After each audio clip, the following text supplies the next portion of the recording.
प्रीत की रानी मैं तो प्रेम दीवाना हूँ। मिले नहीं अब समय से हो कभी धन गवाना हूँ।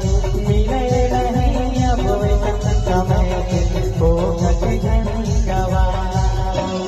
मन बतिया की भूलिया उड़त आवे हो। मन बतिया की